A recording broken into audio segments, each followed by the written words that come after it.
Chapter 33 of Wuthering Heights by Emily Bronte. On the morrow of that Monday, Earnshaw being still unable to follow his ordinary employments, and therefore remaining about the house, I speedily found it would be impracticable to retain my charge beside me, as heretofore. She got downstairs before me, and out into the garden, where she had seen her cousin performing some easy work, and when I went to bid them come to breakfast, I saw she had persuaded him to clear a large space of ground from currant and gooseberry bushes, and they were busy planning together an importation of plants from the Grange. I was terrified at the devastation which had been accomplished in a brief half-hour. The black-currant trees were the apple of Joseph's eye, and she had just fixed her choice of a flower-bed in the midst of them. "There, that will be all shown to the master," I exclaimed, "the minute it is discovered. And what excuse have you to offer for taking such liberties with the garden? We shall have a fine explosion on the head of it. See if we don't. Mr. Hareton, I wonder you should have no more wit than to go and make that mess at her bidding." "I've forgotten they were Joseph's," answered Earnshaw, rather puzzled. "but I'll tell him I did it." We always ate our meals with Mr. Heathcliff. I held the mistress's post in making tea and carving, so I was indispensable at table. Catherine usually sat by me, but to-day she stole nearer to Hareton, and I presently saw she would have no more discretion in her friendship than she had in her hostility. "Now, mind you don't talk with and notice your cousin too much," were my whispered instructions as we entered the room. "It will certainly annoy Mr. Heathcliff, and he'll be mad at you both." "I'm not going to," she answered. The minute after, she had sidled to him, and was sticking primroses in his plate of porridge. He dared not speak to her there, he dared hardly look, and yet she went on teasing, till he was twice on the point of being provoked to laugh. I frowned, and then she glanced towards the master, whose mind was occupied on other subjects than his company, as his countenance evinced, and she grew serious for an instant, scrutinizing him with deep gravity. Afterwards she turned, and recommenced her nonsense. At last Hareton uttered a smothered laugh. Mr. Heathcliff started, his eye rapidly surveyed our faces. Catherine met it with her accustomed look of nervousness and yet defiance, which he abhorred. "It is well you are out of my reach," he exclaimed. "What fiend possesses you to stare back at me continually with those infernal eyes? Down with them, and don't remind me of your existence again. I thought I had cured you of laughing." "It was me," muttered Hareton. "What do you say?" demanded the master. Hareton looked at his plate, and did not repeat the confession. Mr. Heathcliff looked at him a bit, and then silently resumed his breakfast and his interrupted musing. We had nearly finished, and the two young people prudently shifted wider asunder, so I anticipated no further disturbance during that sitting, when Joseph appeared at the door, revealing by his quivering lip and furious eye that the outrage committed on his precious shrubs was detected. He must have seen Cathy and her cousin about the spot before he examined it, for while his jaws worked like those of a cow chewing its cud, and rendered his speech difficult to understand, he began, "I mun have my wage, and I mun go. I'd aimed to dee where I'd sarved for 60 year, and I thought I'd lug my books into the garret, and all my bits of stuff, and they should have the kitchen to theirseln for the sake of quietness. It were hard to gi' up my own hearthstone, but I thought I could do that. But na, shoes turn my garden fro me, and by the heart, measter, I cannot stand it. Ye may bend to yoke, an ye will. I noan used to it, and an old man doesn't soon get used to new bathins. I'd rather earn my bite and my sup wi' a hummer in the road." Now, idiot," interrupted Heathcliff. "cut it short. What's your grievance? I'll interfere in no quarrels between you and Nelly. She may thrust you into the coal-hole for anything I care."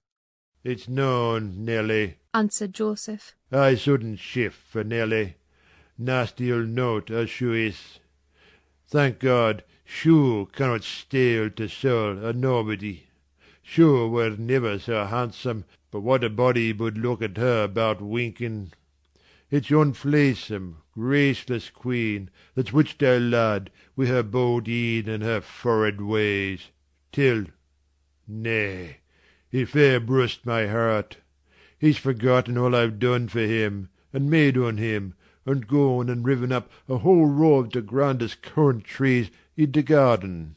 And here he lamented outright, unmanned by a sense of his bitter injuries, and Earnshaw's ingratitude and dangerous condition.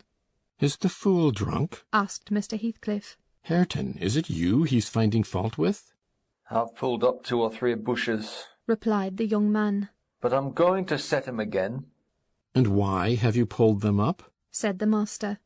Catherine wisely put in her tongue. We wanted to plant some flowers there. She cried. I'm the only person to blame, for I wished him to do it. "And who the devil gave you leave to touch a stick about the place?" demanded her father-in-law, much surprised. "And who ordered you to obey her?" he added, turning to Hareton. The latter was speechless. His cousin replied. You shouldn't grudge a few yards of earth for me to ornament, when you had taken all my land. "Your land, insolent slut? You never had any," said Heathcliff. And my money. She continued, returning his angry glare, and meantime biting a piece of crust, the remnant of her breakfast. "Silence!" he exclaimed. "Get done and begone." And Hareton's land and his money, pursued the reckless thing. Hareton and I are friends now, and I shall tell him all about you. The master seemed confounded a moment. He grew pale and rose up, eyeing her all the while with an expression of mortal hate. If you strike me, Hareton will strike you, she said. So you may as well sit down. "If Hareton does not turn you out of the room, I'll strike him to hell," thundered Heathcliff. "Damnable witch, dare you pretend to rouse him against me? Off with her, do you hear? Fling her into the kitchen. I'll kill her, Ellen Dean, if you let her come into my sight again." Hareton tried, under his breath, to persuade her to go. "Drag her away," he cried savagely. "Are you staying to talk?" And he approached to execute his own command. He'll not obey you, wicked man, any more, said Catherine. And he'll soon detest you as much as I do. Whisht, whisht, muttered the young man reproachfully. I will not hear you speak so to him. Have done. But you won't let him strike me? She cried. Come then, he whispered earnestly. It was too late. Heathcliff had caught hold of her. "Now you go," he said to Earnshaw. "Accursed witch, this time she has provoked me when I could not bear it, and I'll make her repent it forever." He had his hand in her hair. Hareton attempted to release her locks, entreating him not to hurt her that once. Heathcliff's black eyes flashed. He seemed ready to tear Catherine in pieces, and I was just worked up to risk coming to the rescue, when of a sudden his fingers relaxed. He shifted his grasp from her head to her arm, and gazed intently in her face. Then he drew his hand over his eyes, stood a moment to collect himself apparently, and turning anew to Catherine, said with assumed calmness, "You must learn to avoid putting me in a passion, or I shall really murder you some time. Go with Mrs. Dean, and keep with her, and confine your insolence to her ears. As to Hareton Earnshaw, if I see him listen to you, I'll send him seeking his bread where he can get it. Your love will make him an outcast and a beggar. Nelly, take her, and leave me, all of you, leave me." I led my young lady out. She was too glad of her escape to resist. The others followed, and Mr. Heathcliff had the room to himself till dinner. I had counselled Catherine to dine upstairs, but as soon as he perceived her vacant seat, he sent me to call her. He spoke to none of us, ate very little, and went out directly afterwards, intimating that he should not return before evening. The two new friends established themselves in the house during his absence, where I heard Hareton sternly check his cousin on her offering a revelation of her father-in-law's conduct to his father.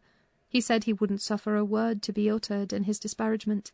If he were the devil, it didn't signify. He would stand by him, and he'd rather she would abuse himself, as she used to, than begin on Mr. Heathcliff. Catherine was waxing cross at this, but he found means to make her hold her tongue, by asking how she would like him to speak ill of her father.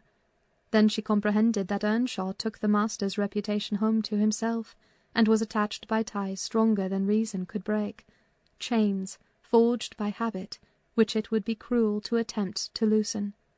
She showed a good heart thenceforth in avoiding both complaints and expressions of antipathy concerning Heathcliff. and confessed to me her sorrow that she had endeavoured to raise a bad spirit between him and Hareton. Indeed, I don't believe she has ever breathed a syllable in the latter's hearing against her oppressor since. When this slight disagreement was over, they were friends again, and as busy as possible in their several occupations of pupil and teacher. I came in to sit with them, after I had done my work, and I felt so soothed and comforted to watch them that I did not notice how time got on. You know, they both appeared, in a measure, my children. I had long been proud of one, and now I was sure the other would be a source of equal satisfaction. His honest, warm, and intelligent nature shook off rapidly the clouds of ignorance and degradation in which it had been bred, and Catherine's sincere commendations acted as a spur to his industry. His brightening mind brightened his features, and added spirit and nobility to their aspect. I could hardly fancy it the same individual I had beheld on the day I discovered my little lady at Wuthering Heights, after her expedition to the crags. While I admired, and they laboured, dusk drew on, and with it returned the master. He came upon us quite unexpectedly, entering by the front way, and had a full view of the whole three, ere we could raise our heads to glance at him. Well, I reflected, there was never a pleasanter or more harmless sight, and it will be a burning shame to scold them. The red firelight glowed on their two bonny heads, and revealed their faces animated with the eager interest of children, for, though he was 23 and she 18, each had so much of novelty to feel and learn that neither experienced nor evinced the sentiments of sober, disenchanted maturity. They lifted their eyes together to encounter Mr. Heathcliff. Perhaps you have never remarked that their eyes are precisely similar, and they are those of Catherine Earnshaw. The present Catherine has no other likeness to her except a breadth of forehead, and a certain arch of the nostril that makes her appear rather haughty, whether she will or not. With Hareton the resemblance is carried farther. It is singular at all times.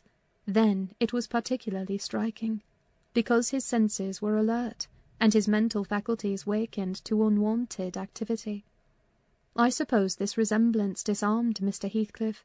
He walked to the hearth in evident agitation, but it quickly subsided as he looked at the young man, or, I should say, altered its character, for it was there yet. He took the book from his hand and glanced at the open page, then returned it without any observation, merely signing Catherine away. Her companion lingered very little behind her, and I was about to depart also, but he bid me sit still. "It is a poor conclusion, is it not?" he observed, having brooded a while on the scene he had just witnessed. "An absurd termination to my violent exertions. I get levers and mattocks to demolish the two houses, and train myself to be capable of working like Hercules, and when everything is ready and in my power, I find the will to lift a slate off either roof has vanished. My old enemies have not beaten me. Now would be the precise time to revenge myself on their representatives. I could do it, and none could hinder me. But where is the use? I don't care for striking. I can't take the trouble to raise my hand. That sounds as if I had been labouring the whole time only to exhibit a fine trait of magnanimity. It is far from being the case. I have lost the faculty of enjoying their destruction, and I am too idle to destroy for nothing. Nelly, there is a strange change approaching. I'm in its shadow at present. I take so little interest in my daily life that I hardly remember to eat and drink. Those two who have left the room are the only objects which retain a distinct material appearance to me, and that appearance causes me pain, amounting to agony. About her I won't speak, and I don't desire to think, but I earnestly wish she were invisible. Her presence invokes only maddening sensations. He moves me differently, and yet if I could do it without seeming insane, I'd never see him again. You'll perhaps think me rather inclined to become so," he added, making an effort to smile.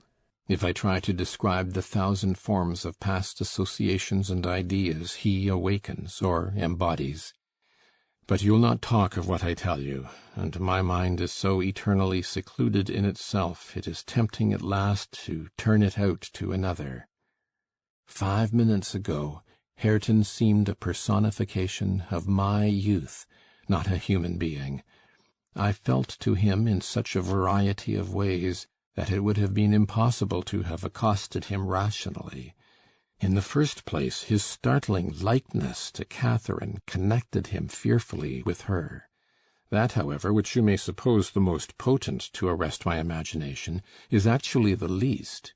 For what is not connected with her to me, and what does not recall her? I cannot look down to this floor, but her features are shaped in the flags. In every cloud, in every tree, filling the air at night, and caught by glimpses in every object by day, I am surrounded with her image. The most ordinary faces of men and women, my own features, mock me with a resemblance. The entire world is a dreadful collection of memoranda that she did exist, and that I have lost her. Well, Hareton's aspect was the ghost of my immortal love, of my wild endeavours to hold my right, my degradation, my pride, my happiness, and my anguish. But it is frenzy to repeat these thoughts to you, only it will let you know why, with a reluctance to be always alone, his society is no benefit, rather an aggravation of the constant torment I suffer, and it partly contributes to render me regardless how he and his cousin go on together. I can give them no attention any more. "But what do you mean by a change, Mr. Heathcliff?" I said, alarmed at his manner, though he was neither in danger of losing his senses nor dying, according to my judgment. He was quite strong and healthy, and, as to his reason, from childhood he had a delight in dwelling on dark things, and entertaining odd fancies. He might have had a monomania on the subject of his departed idol, but on every other point his wits were as sound as mine. I shall not know that till it comes, he said. I'm only half conscious of it now. You have no feeling of illness, have you? I asked. No, Nelly, I have not, he answered. Then you are not afraid of death? I pursued. Afraid? No, he replied. I have neither a fear, nor a presentiment, nor a hope of death. Why should I? With my hard constitution and temperate mode of living and unperilous occupations, I ought to, and probably shall, remain above ground till there is scarcely a black hair on my head. And yet I cannot continue in this condition. I have to remind myself to breathe, almost to remind my heart to beat, and it is like bending back a stiff spring. It is by compulsion that I do the slightest act not prompted by one thought, and by compulsion that I notice anything alive or dead which is not associated with one universal idea. I have a single wish, and my whole being and faculties are yearning to attain it. They have yearned towards it so long and so unwaveringly that I am convinced it will be reached, and soon, because it has devoured my existence. I am swallowed up in the anticipation of its fulfilment.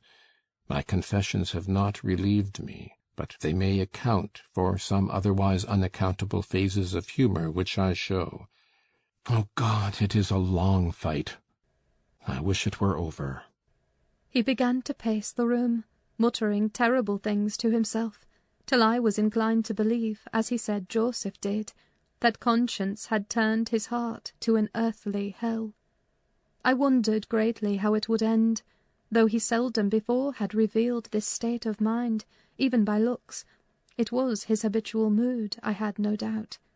He asserted it himself, but not a soul, from his general bearing, would have conjectured the fact.